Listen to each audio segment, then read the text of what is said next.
Hi, it's me. It's Pat Stewart at Hames and Axel Farm, and I've had a couple things come up in the last week that made me think that maybe it's time for another video.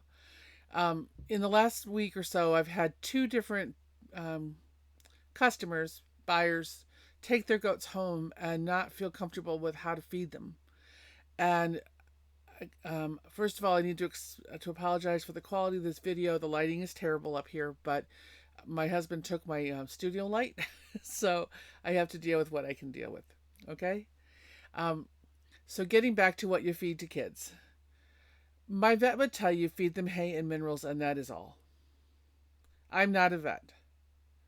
I have been at this for more than 2 decades, and I look at things from a point of view as both a mom and a mammal. Babies need more energy than their adult parents do need, um, and they need to have access to minerals and vitamins quickly at the right time for their bodies. So I think a little bit of grain is not a bad thing, but a little bit of grain is not a bad thing. What we run into is, and I see this on Facebook all the time, what treats can I give my goats? None. Love. That's what they need. Treats to get them acquainted with you occasionally, but not an everyday thing. Um, really, for goats, love is as important to them as food. And you can throw them all the food you want to, but if you don't give them time to notice how they're acting, the food will kill them. And that sounds dramatic, but let me explain why. Um, I tell people to feed my Nigerian dwarf goat kids, and these are Nigerian dwarf goat kids. They are not Alpines and Sanins and Nubian kids. These are little tiny goats, about a quarter cup in the morning and a quarter cup at night. That's for when they're 6 to 8 weeks old. That's not for when they're 6 months old. Um, by the time they're 6 months old, they've got all four of their stomachs rolling on really in a good way. They're digesting their forage really well, and they're good to go. They need a little bit more grain than they did when they weighed 12 pounds. They don't need a lot more grain. In fact, they probably don't really need any if they've got good browse. But if you feed them too much grain, then you're going to knock their entire digestive tract out of whack. Now, how does that happen? I want to go back to early biology for some of you. I hope you know the term symbiosis. A symbiotic relationship is one where animals or plants mutually affect each other. Parasitism is where one situation where an animal or a plant lives off the energy of another and gives nothing back, actually harms them. Symbiotic is where two animals or organisms work together and mutually benefit each other. And with ruminants, including cows and goats and sheep and camels and llamas and alpacas and white-tailed deer, they have a symbiotic relationship with microbes in their gut. They have four different chambers of their stomach. They don't have a simple stomach like we do. They have a very complicated system where food moves back and forth between four chambers over the course of days to finish a meal. So the food that you give them in the morning is going to pass out the other end 2 or 3 days later. All right? So it's not a direct correlation of I feed them this and they're automatically going to feel better, because they're not even going to notice that food's there for a couple more days. But if you only fed them grain, they would not have enough mass to move everything through. And because of that symbiotic relationship, you would have a really sick goat. More than 80%, and I would think I've read it's actually closer to 85% of a goat's energy and um, metabolism is fed through browse. Browse being plant matter. Plant matter is relatively, excuse the bubbling of words, relatively low in sugar. So you've got these little happy enzymes in floral gut flora and gut flora working in the rumen, which is the big chamber of the stomach. The the goat eats some food, chews it up, puts it in the stomach number 1, which is called the reticulum. The reticulum mixes it all together with some of the food that was there before, so there's some rumen flora that's come up, and gets it wet, rolls it around, they burp it up, they chew it again, they swallow it again. If it's ready, it goes to the stomach number 2, the rumen. In the rumen, all these little happy enzymes get to work. And the bacteria in there actually are able to break through the cell walls of the plants that the goat has eaten and convert that to sugars and starches and proteins that they need to survive. And that is then kicked on to stomach number 3 and number 4 when the time is right. And finally, once it's in stomach number 4, all of the nutrients are fully absorbed and it passes out as waste through the intestines. But if there's not enough happy, well-balanced flora in that second chamber, then they don't have the gas to kick up or to push out. They have too much gas if they've had too much sugar. Just like people, those happy little enzymes love sugar. They have a sweet tooth, and when they go really have a party, they create extra gas. The extra gas in there blocks the surface area of the rumen from being able to do its job, and the rumen shuts down. That's called bloat. That's where you get gas blowing and blowing and blowing and blowing up, so that the rumen itself can't function anymore. It's just full of gas. It can't move around. If you ever had a stomach full of air, you know what that's like, to feel how bloated that feels. So, how do we take care of that? Well, the best thing to do is to not have it happen, which means make sure most of their diet comes from low sugar forages. If you're going to increase the amount of sugar they're going to get, such as you take them out in the early spring when all the plants are just waking up and they're all full of sugar, because the plants need the sugar too, you need to limit how much they eat. If you take them into a new area of browse where maybe there's a ton of maple trees that nobody has grazed on or browsed on for years, limit that exposure. Give them time to work up to it. But if they are babies and they can't reach up and browse that way, you need to just increase the amount of browse they get. Give them more hay. Don't give them a lot of fresh greens because their stomachs are immature. But give them primarily hay, and then give them grain to make sure that they get associated with you. They get to be your friend. You make sure that they have all the available stuff that's in their diet. Also make sure that they've got minerals to access and that they know that they can reach them. But then back off and let them eat.